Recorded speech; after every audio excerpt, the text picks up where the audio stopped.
Do you like Rocco Becht or Carson Hansen or Gabe Burkle, but you're kind of sad that they'll eventually have to leave Iowa State? What if I told you that you could root for them as Cyclones forever? We're talking about it today on Locked On Cyclones.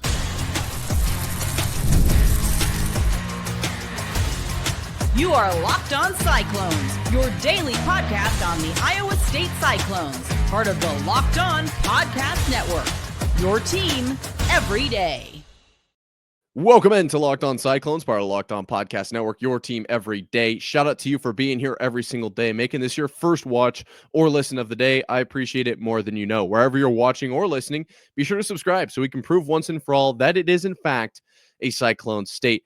Great episode today. Very pumped up about what we have on the agenda. First things first, we could be looking at NCAA players playing college football forever, which is wild. I know we're kind of in the same boat here. We're going to break that down. And then we're going to talk a little bit in the second segment. Actually, not a little bit. We're going to talk a lot about Iowa State dominating Iowa on the diamond. Is it the diamond for softball? I don't know what it is.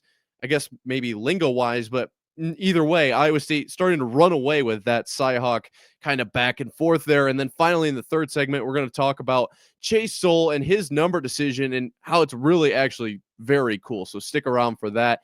But before we get into all of that, today's episode is brought to you by Game Time. Download the Game Time app, create an account, and use code LOCKEDONCollege for $20 off your first purchase. And this first story we're going to talk about here about really unlimited NCAA eligibility is wild. Okay. And obviously, the last few years of NCAA, I guess just gymnastics, have certainly been wild. We could be looking at players literally just being able to play forever. We've had a lot of names in college football, in basketball for sure, of guys who just seem to stick around. They find a way with obviously the COVID year. This was kind of one of the last years of the COVID year prevalency, but certainly with red shirts and medical red shirts and this, that, and the other. And guys are playing till they're 28. Well, maybe they'll be playing until they're 30. A couple of lawsuits have come through. And now we're talking about them.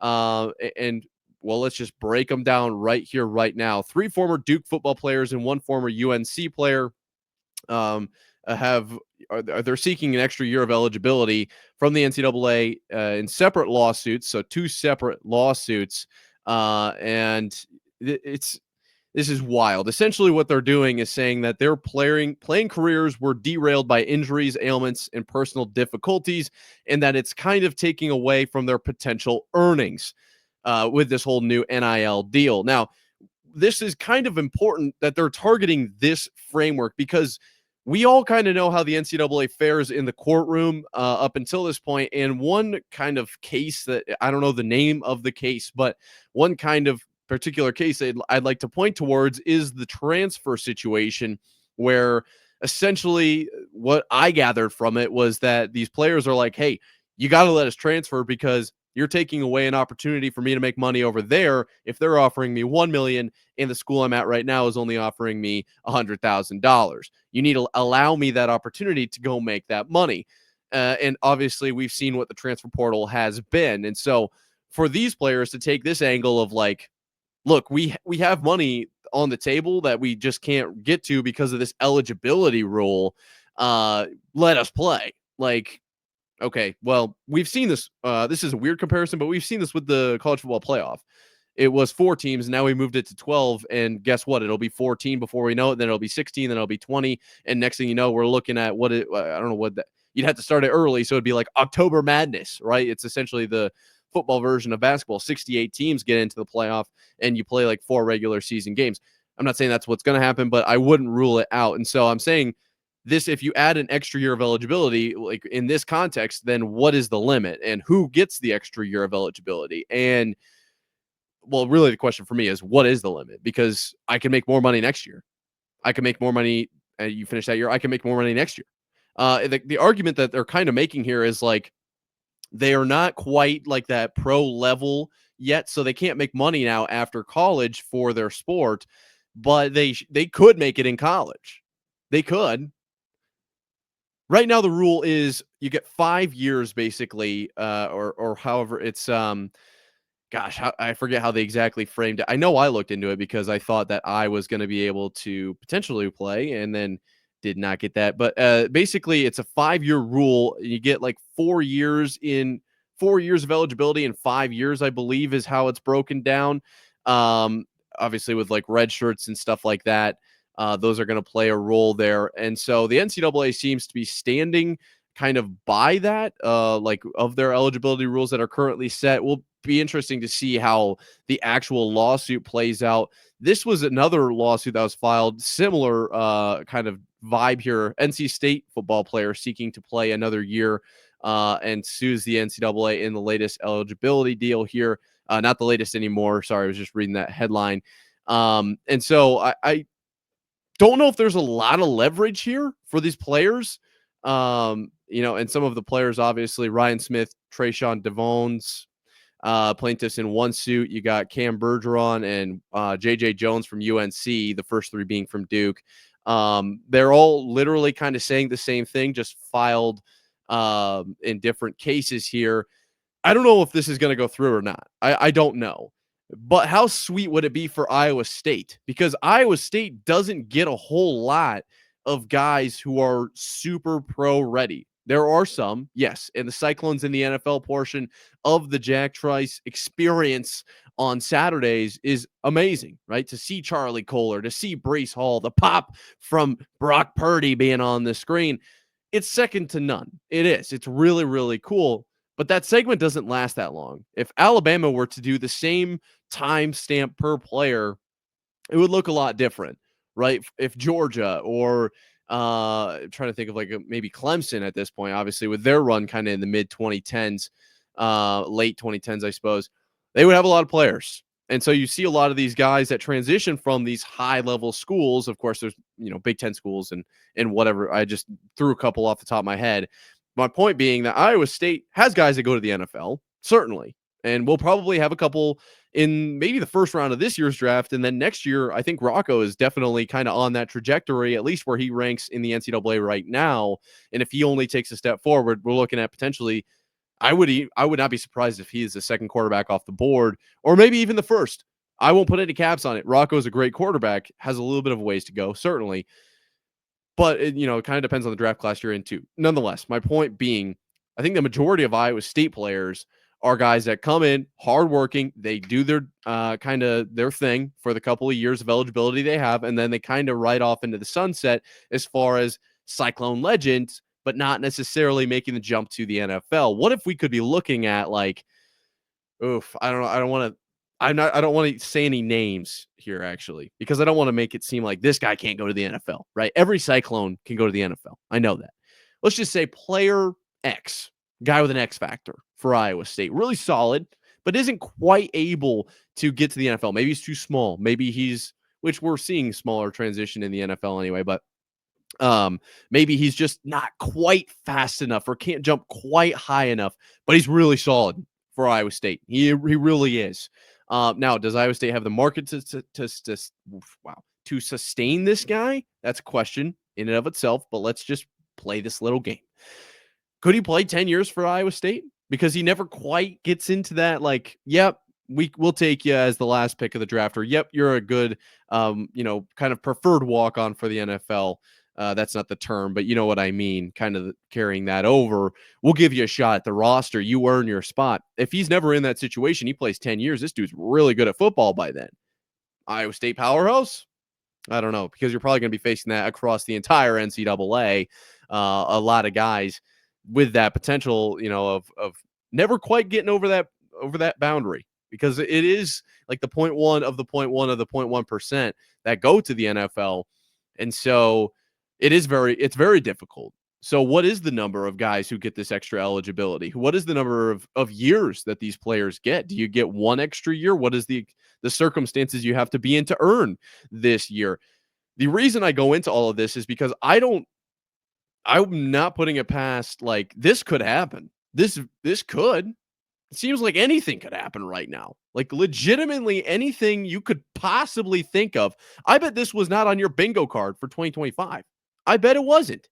Certainly wasn't my free space. If anything, it was like the second card that I forgot that I had. But it's like Now we're kind of looking at it, right?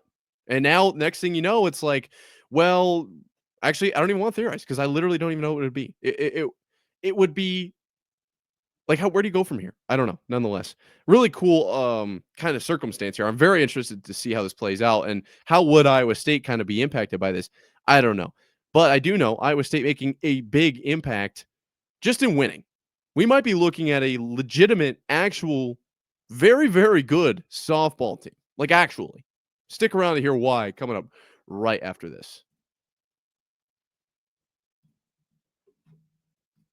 There is nothing like the atmosphere of an NBA playoff game. Every bucket, every defensive stop, every moment feels huge. It's electric in the arena. And with Game Time, you can be part of it without the stress of last minute ticket hunting. Game Time makes it fast and easy to get playoff tickets, even when demand is sky high. Pricing on the app actually goes down as tip off gets closer, and their last minute deals can save you up to 60%. Save up to 60%, like I said, with these last minute deals off buying last minute tickets for sports, concerts, comedy, theater, you name it. The all in pricing means no surprise fees at checkout, and what you see is what you pay. Take the guesswork out of buying tickets with Game Time. Download the Game Time app, create an account, and use code Locked On College for $20 off your first purchase. Terms apply. Again, create an account and use code Locked On College, LOCKEDONCOLLEGE for $20 off. Download Game Time today. Last minute tickets, lowest price guaranteed.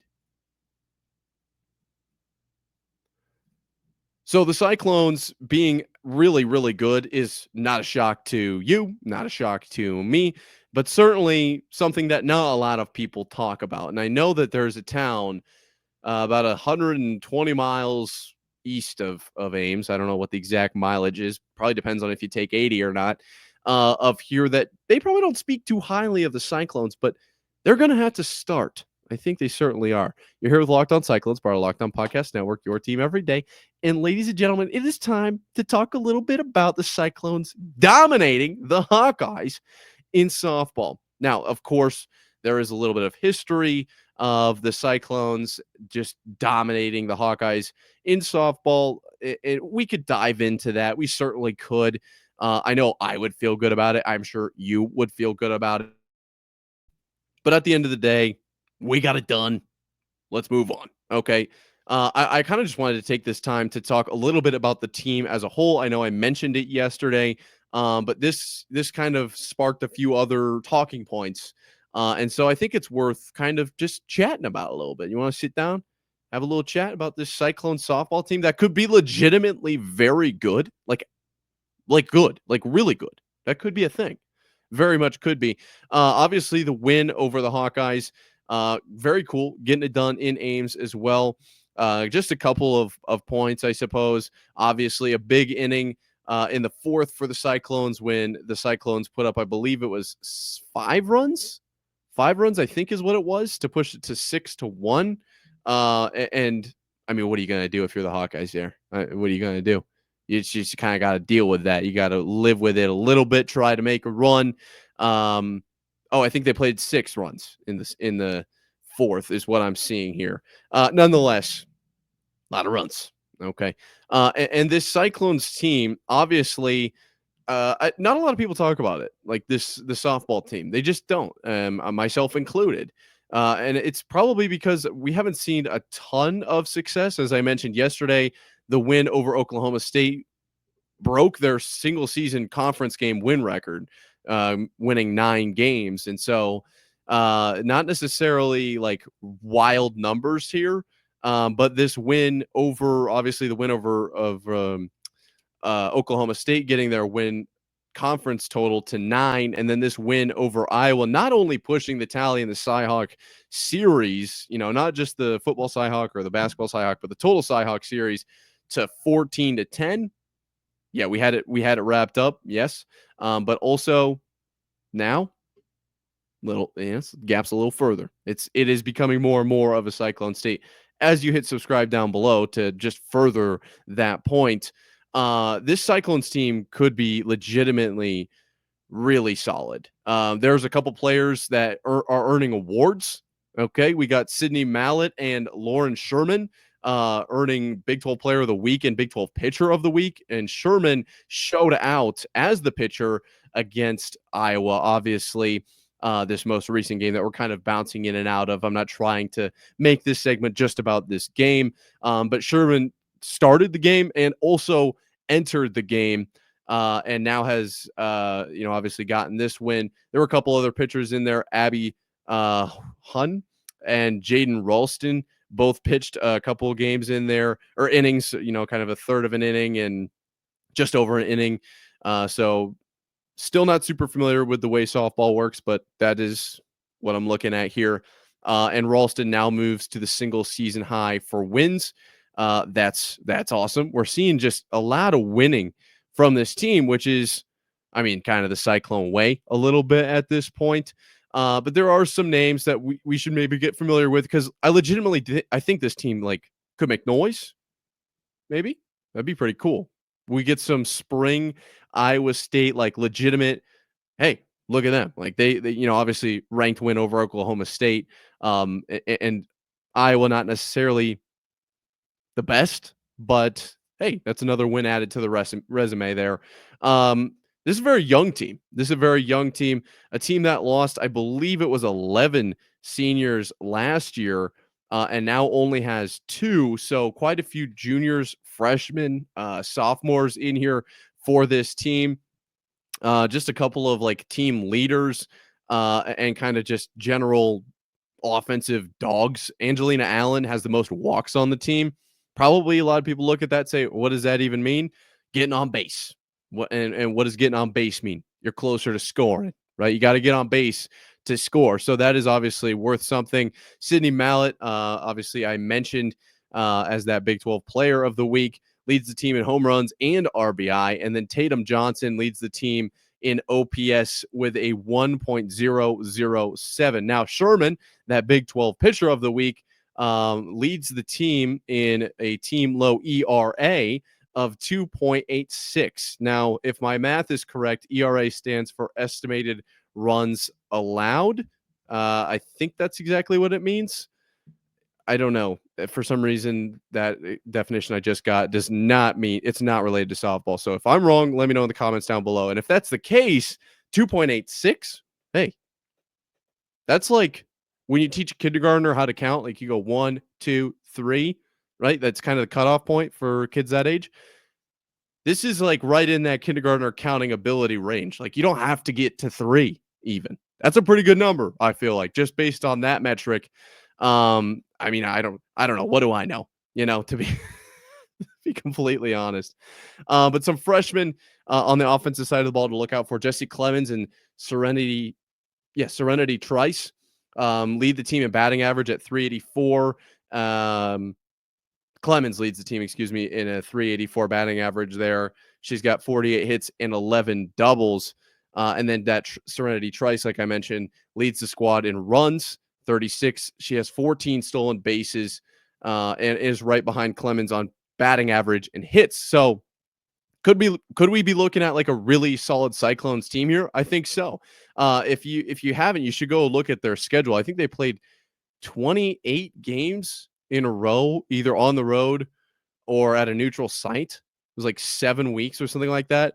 I believe, to start the season. Now, they did play some games at home before this Iowa game. This wasn't their home opener. But that's a pretty big number. Getting those wins on the road going to be more challenging. And so to already kind of have that conference win record under the situation you're in, that's a good spot to be in. I don't know. I guess I think so. And then you look at, obviously, just what's kind of left on the roster. You play, or on the schedule, you play that many away. You got to play some at home too. And I believe it is free to go to these games, or at least if you're a Cyclone student, I believe it's free. So maybe we explore that and kind of go back. This team that really could make some noise. This is a team, I'm guessing we'll talk about them more this week. We probably will. But this win over Iowa was awesome. It really was. Feels good to get the win, and they'll play them again this season. So sweeping them would be the coolest thing ever. It really would. Coolest thing ever for softball, beating Iowa. Probably a couple other things that would rank pretty highly, but beating Iowa, always really cool. Coolest thing ever for football, potentially Chase Sowell's number. Yes, it sounds odd. Stick with me to find out why right after this. Ever check your bank account and wonder, where did all my money go? Between dining out, online shopping, and entertainment, it's easy to lose track, and that's where Monarch Money comes in, your personal CFO, giving you full visibility and control over your finances. Monarch Money isn't just a budgeting app, it's a complete financial command center. You can track all your accounts, investments, and spending in one place, so you stop just managing your money and start building wealth. Instead of juggling multiple apps, you can use Monarch to check your finances, track spending, and even plan long-term goals. I love that managing money with your partner is smoother than ever. You can track shared and personal accounts, set goals, and stay on the same page without the stress. Take control of your finances with Monarch Money. Use code LOCKEDONCollege at monarchmoney.com for 50% off your first year. That's monarchmoney.com, code LOCKEDONCollege for half off your first year. So we transitioned kind of from the general football idea to softball and now back to football, but we're taking a specific look at one player here and how this could have a major impact on the team that is the Cyclones here at Locked On Cyclones, part of Locked On Podcast Network, your team every day. So this comes from at Sowell 33 on Twitter here, and I believe that this then would be Chase Sowell's father potentially. I'm not entirely sure. I can't see anything from the bio, but the tweet reads, my son Chase Sowell is wearing number 0 this year. A great number because it's a neutral number. It's not positive or negative. We have talked for years about things in life are neutral. It's your decision to make it positive or negative. And then kind of just more words. That's really the point of that tweet that I just wanted to read it. Obviously give credit. Those were not my thoughts. This is an unbelievable thought. Like, this is really cool. I don't know if I would have been allowed to wear 0 in high school, but I probably would have if I would have been able to and knew this. Like, that is such a cool mindset. And so kind of everything I'm hearing around, not only Chase, but also Xavier, both the transfer wide receivers, and then obviously Cyclone football as a whole kind of fits this, which is a perfect point, and I will make that in a second, is that these guys are very like, look, I'm me, I'm not them. Let's keep our head on. Like, very mature comments. Now, granted, this isn't Chase Sowell saying this, but if they're talking about this, this figure, I will say figure because it could be, I suppose, his mother. It doesn't really matter. But whoever's conversing about this with Chase Sowell, like, it's in his ears.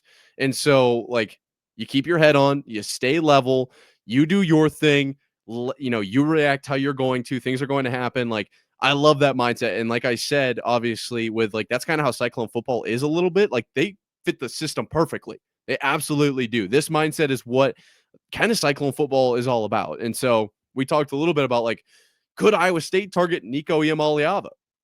Maybe. I mean, he's in the transfer portal. Does he fit the culture? Is it Iowa State? Can they pay for him? Like, there's all these talking points around that, but would he fit the culture? I don't know the guy personally, so I can't make a comment on that. But like, this is the example of like fitting the culture. This is the example of kind of, it's not, but it's like we before me. Like, you control what you can control, and starting at 0 there, I love that. It's like, what number do football players wear? Right? Anything from 0 to like 99. I don't think they allow 3-digit numbers, and to my knowledge, they don't wear negative numbers.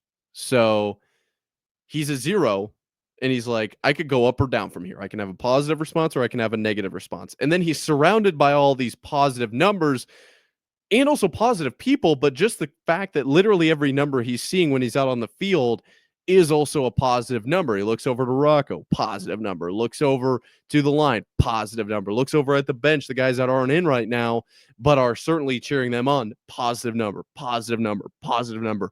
I can make a positive reaction to this and rock and roll. And so I think that there's something to be said, me personally, of like this positive mindset. It brings in great kind of, it's like the universe responding and rewarding you for having a positive mindset.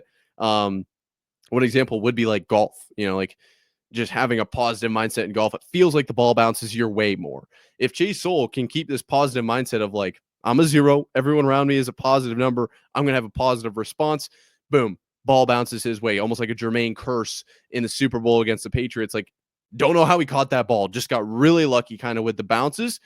Maybe we see a Chase Sowell, like just wild situation. How did that happen? I don't know. Goes in Cyclone's favor, goes in Chase's favor. And it's like, that's a result of having that positive mindset all the time. Now, this mindset, obviously, like I said, kind of prevalent in the Iowa State sort of like way in the culture, but also this is like the reinforcement spreads. Okay. So it's not like he is, and maybe some guys haven't heard of this because I know I haven't. But the general concept of like being positive isn't like something that I think a lot of people would be earth shaken news at like, 18 to 22 or 23 or 24. I think that generally most people by that time in their life have heard like the concept of being positive. But this idea of another guy having that kind of mindset helps reinforce that within the locker room. And we have these conversations of like, a quote unquote locker room cancer quote. It only really takes one guy. It really doesn't take a whole lot for someone to have those kinds of thoughts, and then it seeps into another, and then all of a sudden you got a little group, and then all of a sudden this whole unit, and then all of a sudden like you've lost the locker room, or there's a whole portion of the locker room that's like, we got to address this is not good. It can go downhill pretty quickly, and it doesn't take a whole lot to start with. It's like the kind of the opposite thing, with this positive side of things. Like, you kind of need the whole team to be bought in. And so when you see another guy like, oh, why are you wearing 0? Boom, this is why. Then it's like, oh yeah, boom, I'm going to have those same kind of thoughts. Boom, boom, boom, goes around the room. Everyone feels great. Everyone is, obviously attacking practice with the most that they can in a positive light, rebounding from a bad practice or but I don't think Iowa State will lose this year, but if they were to, how do you respond from a loss? This is literally that. Your response is exactly why he's wearing 0. Like, you're at 0. Everything kind of that happens around you is 0. How do you respond? And that is kind of where things will go. This is perfect. I mean, just looking at this, reading this, it's just popped in my timeline, and I was like, let's talk about that. I love that. That's sweet. That is like big time. I love that. I don't know. I don't know. Maybe everyone's like, yeah, this guy's lost his marbles. He's just yapping about something because he's got to. No, I genuinely think that this is actually really, really cool. And I kind of like it, like, for myself. Like, is there a thing? Can I wear 0 at some point? Is it weird for me to walk around in public with a jersey on that has a 0 on it? If it's not weird, I think I might just have to maybe I'll buy a Chase Sowell jersey. That's the result. That's what, look at us, we've got there.